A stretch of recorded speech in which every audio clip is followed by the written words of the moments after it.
Сооротуучу Кудай. 22-июнь.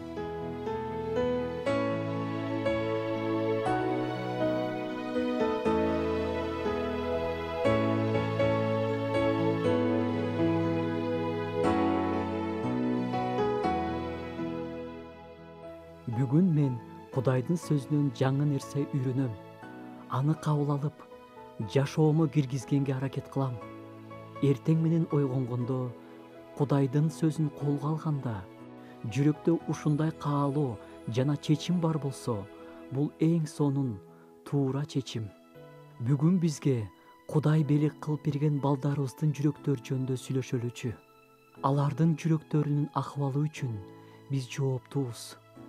Алар биздин баскан турганыбызды, сүйлөгөнүбүздү, башкаларга кылган мамилебизди көрүп, бизден үйрөнүшөт.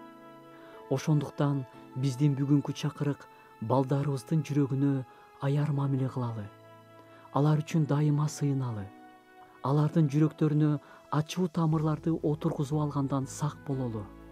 Ал кандайча болушу мүмкүн десеңиз, биздин башкаларды соттогон ачуу сөздөрүбүз аркылуу жана наалыганыбыз аркылуу демекчимин.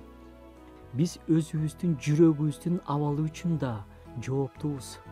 Кимдир бирөө бизге жамандык кылса да, жүрөгүбүздүн булганышына жол бергенибиз үчүн өзүбүз жооптуубуз. Ошону менен бирге жаныбыздагы балдарыбыздын жүрөктөрү үчүн дагы. Жаман сөздөрдү айтуу менен, кандайдыр бир ачуу сезимди билдирүү менен, наалуу менен бизди угуп жаткан балдарыбыздын жүрөгүнө ачуу тамырларды сепкен болобуз. Оозубузду ачып, жүрөктөгү ачууну агытып, эркин кое берсек, баланын жүрөгүнө так түшүрдүк дей берели. Бизди уккан балабыздын мээсине ачуунун тамырын сепсек, ал дагы автоматтык түрдө башка адам жөнүндө жаман ойлой баштайт, жаман көрө баштайт, соттойт, наалыйт. Ошентип биздеги ачууну ага жугузабыз. Бүгүнтөн баштап балдарыбыздын жүрөктөрүнө ачуу тамыр сепкенден сак бололу. Бул Кудайга да жагат жана муну менен бирге биз өз жүрөгүбүз жөнүндө да кам көрүп жатабыз.